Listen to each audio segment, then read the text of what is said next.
और ये पांचवा और अंतिम जो रासो ग्रंथ है वह है पृथ्वीराज रासो। पृथ्वीराज रासो ये सबसे प्रसिद्ध जो है रासो ग्रंथ माना जाता है। इस ग्रंथ के जो रचनाकार हैं वह रचनाकार चंदबरदाई हैं। आचार्य रामचंद्र शुक्ल जी ने लिखा है। चंदबरदाई को संक्षेप में चंद कहा जाता है। तो आचार्य रामचंद्र शुक्ल जी कहते हैं कि चंद हिंदी के प्रथम महाकवि माने जाते हैं और इनका जो रासो पृथ्वीराज रासो है वह हिंदी का प्रथम महाकाव्य माना जाता है। तो ये जो चंदबरदाई है, ये चंदबरदाई कौन थे? तो दिल्ली के जो उस समय के राजा थे पृथ्वीराज चौहान, उनके सामंत भी थे और उनके राजकवि भी थे। सामंत मतलब उनके एक प्रतिनिधि थे जो स्वतंत्र रूप से किसी छोटे से प्रदेश का राजकाज देखते थे और राजकवि भी थे ये, और वह उनके खास मित्र भी थे। कहा जाता है इनके संदर्भ में यह एक कथा कही जाती है कि पृथ्वीराज रासो और चंदबरदाई का जन्म भी एक ही दिन में हुआ और उनकी मृत्यु भी एक ही युद्ध, एक ही लड़ाई में हुई है, ऐसा इनके संदर्भ में माना जाता है। पृथ्वीराज रासो की प्रामाणिकता के संदर्भ में विद्वानों में जो है प्रचंड जो है मतभेद हैं, विद्वानों में काफ़ी मतभेद हैं, लेकिन फिर भी इस ग्रंथ की कुछ विशेषताएं हैं। उन विशेषताओं पर हम चर्चा करेंगे। इस ग्रंथ पर थोड़ी सी विस्तृत चर्चा होगी। विस्तृत चर्चा इसलिए क्योंकि हिंदी साहित्य के इतिहास के अंतर्गत ही आपको पृथ्वीराज रासो का विशेष रूप से अध्ययन करना है। यहाँ पर रासो ग्रंथ का रासो साहित्य का परिचय लिखिए, इस तरह का अगर सवाल आता है तो वहाँ भी पृथ्वीराज रासो के संदर्भ में आपको बताना पड़ेगा। और साथ ही साथ जो पृथ्वीराज रासो पर अगर स्वतंत्र रूप से टिप्पणी आती हैं तो आपको उसकी विस्तृत जानकारी भी देनी आवश्यक है। तो हम पृथ्वीराज रासो की जो प्रमुख विशेषताएं हैं उन विशेषताओं पर संक्षेप में चर्चा करते हैं। सबसे पहली विशेषता यह है कि इसमें घटनाओं का बाहुल्य है। पहली विशेषता है यह। चंदबरदाई ने इस ग्रंथ में अनेक घटनाओं का समावेश किया है। कुछ घटनाएं चार उन्होंने बाद में भी जोड़ी है, मतलब चंदबरदाई के जो वारिस होंगे, वंशज होंगे, उन्होंने इसमें कई सारी घटनाएं जो है बाद में जोड़ी है। इस कारण ऐसा लगता है कि यह कोई कविता या काव्य नहीं है बल्कि एक घटना कोश है जिसमें कई सारी घटनाओं का वर्णन किया जाता है, वो घटना कोश कहलाता है। तो ये ग्रंथ भी काव्य नहीं लगता, घटना कोश लगता है। परंतु फिर भी रचनाकार ने रस दृष्टि का बराबर ध्यान रखा है, रस भंग कहीं भी नहीं होता है। इस कारण इसे जो है महाभारत की तरह एक विशाल महाकाव्य माना जाता है। इसमें कई सारी घटनाएं होने के कारण जिस तरह से महाभारत इस महाकाव्य में कई सारी घटनाएं हैं, उस तरह से इसमें भी कई सारी घटनाओं का वर्णन हमें देखने के लिए मिलता है। यह इसकी पहली विशेषता है। दूसरी विशेषता है कि श्रृंगार और वीर रस की प्रधानता है इसमें। इस ग्रंथ में चंदबरदाई ने दो प्रमुख रसों का वर्णन किया है, एक तो श्रृंगार रस और वीर रस। यह दोनों रस पृथ्वीराज चौहान के चरित्र में स्पष्ट दिखाई देते हैं। वह जितना वीर है, जितने वीरता का प्रदर्शन उसने किया है, उतना ही वह श्रृंगार प्रेमी भी है। इसलिए ये दोनों रस यहाँ पर आए हैं। कवि ने युद्धों के वर्णन में पराक्रम और वीरता का बखान किया है, वीरता का वर्णन किया है, तो दूसरी ओर रूप सौंदर्य और प्रेम का भी अत्यंत सरस चित्रण इस ग्रंथ में हुआ है।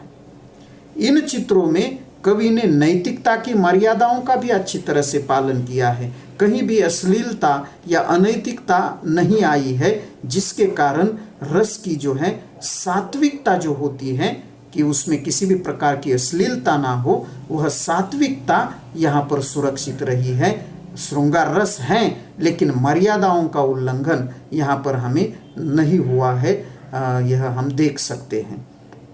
तीसरी जो विशेषता है इसके संदर्भ में अ, पृथ्वीराज रासो के संदर्भ में कि यहाँ वस्तु वर्णन का अधिक अधिक है। वस्तु वर्णन मतलब बाह्य दिखाई देने वाली चीज़ों का जो वर्णन होता है उसे वस्तु वर्णन कहते हैं। जैसे कि नगरों का वर्णन इसमें बहुत मात्रा में हुआ है, वनों का वर्णन हुआ है, सरोवरों का वर्णन हुआ है, किले जो बने थे उस समय उन किलों का वर्णन इसमें कवि ने अत्यंत एकाग्रता से के साथ किया है। युद्ध क्षेत्र के जो दृश्य हैं युद्धों का वर्णन करते समय उसका भी अत्यंत अद्भुत वर्णन यहाँ पर चंद बरदाई ने किया है। कवि ने समय और जो क्रिया को एक साथ बिंबों में बांधकर, मतलब उस समय का और क्रिया मतलब क्या घटना हो रही है, इन दोनों को जो है बिंबों के माध्यम से प्रस्तुत किया है, ध्वनियों के माध्यम से भी प्रस्तुत करने का प्रयास किया है। तो ये वस्तु वर्णन भी इस ग्रंथ की एक विशेषता हमें नजर आती है। इसके अलावा जो अन्य विशेषता है, दूसरी विशेषता है वह अन्य रस। ऐसा नहीं है कि इसमें वीर और श्रृंगार रस का ही वर्णन किया गया है। पृथ्वीराज रासो में वीर और श्रृंगार रस के साथ साथ आवश्यकता के अनुसार अन्य रसों का भी चित्रण हुआ है। अन्य रस मतलब कहीं विभत्स रस का वर्णन आया है, कहीं शांत रस का वर्णन है, तो कहीं जो है उस तरह से रौद्र रस का वर्णन हमें मिलता है। अन्य रसों का भी प्रसंग के अनुसार और आवश्यकता के अनुसार वर्णन यहाँ पर इस ग्रंथ में हुआ है। अगली विशेषता है भाषा। इस ग्रंथ की भाषा के संदर्भ में जो है अगर हम देखें तो पृथ्वीराज रासो की भाषा के संबंध में विद्वानों में विवाद है, मतभेद है। यह पिंगल शैली में लिखा हुआ काव्य ग्रंथ है। कवि ने तत्कालीन उस समय जो भाषाएं जो शब्द प्रचलित थे उन शब्दों का स्वतंत्र रूप से प्रयोग किया है। इस ग्रंथ की जो भाषा है वह रसानुकूल है। रसानुकूल मतलब जैसा रस है, वीर रस का वर्णन अगर कवि कर रहा है तो वीर रस के अनुसार शब्दों का चयन है। अगर वह श्रृंगार रस का वर्णन कर रहा है तो श्रृंगार रस के अनुसार शब्दों का चयन किया गया है। इस कारण वीर रस के चित्रणों में प्राकृत और अपभ्रंश शब्द हमें जगह जगह मिलते हैं जो एक कठोरता को व्यक्त करने के लिए जो है उपयुक्त माने जाते हैं। तो इस तरह से इस भाषा के संदर्भ में हम कहें तो तत्कालीन प्रचलित सभी शब्दों का प्रयोग इस ग्रंथ में हमें किया हुआ दिखाई देता है। और अंतिम जो विशेषता है इस ग्रंथ की, अलंकार। चंद बरदाई ने पृथ्वीराज रासो में अलंकारों का सहज प्रयोग किया है। कहीं भी जो है प्रयास करके कहीं से खींच तान कर अलंकार जो है नहीं लाए हैं, अलंकारों का अत्यंत सहज प्रयोग किया है। ऐसा कोई अलंकार नहीं बचा है कि जिसका प्रयोग चंद बरदाई ने इस ग्रंथ में नहीं किया है। कुल मिलाकर अगर देखें विद्वानों ने जो अध्ययन किया उसके अनुसार इस ग्रंथ में 68 प्रकार के छंदों का प्रयोग चंद बरदाई ने किया है। इसलिए कहा जाता है कि शायद ही कोई अलंकार ऐसा हो जिसका प्रयोग चंद बरदाई ने न किया हो। इस प्रकार यह आदिकाल की एक सर्वश्रेष्ठ काव्य कृति, एक सर्वश्रेष्ठ महाकाव्य के रूप में यह पृथ्वीराज रासो को देखा जा सकता है। अगर हम संक्षेप में अगर हम देखें तो आदिकालीन रासो साहित्य में खुम्मान रासो, परमाल रासो, बिसल देव रासो और पृथ्वीराज रासो ये प्रमुख कृतियां हैं। इन सभी ग्रंथों को अगर हम अवलोकन करें देखें तो हमें यह बात नजर आती है कि इसमें तत्कालीन नरेशों की वीरता तथा पराक्रम का अत्यंत सुंदर वर्णन किया गया है। साथ ही साथ उनके वैभव का, उनकी विलासिता का, उनकी संपन्नता से भरे हुए जीवन की झांकी भी इसमें प्रस्तुत हुई है।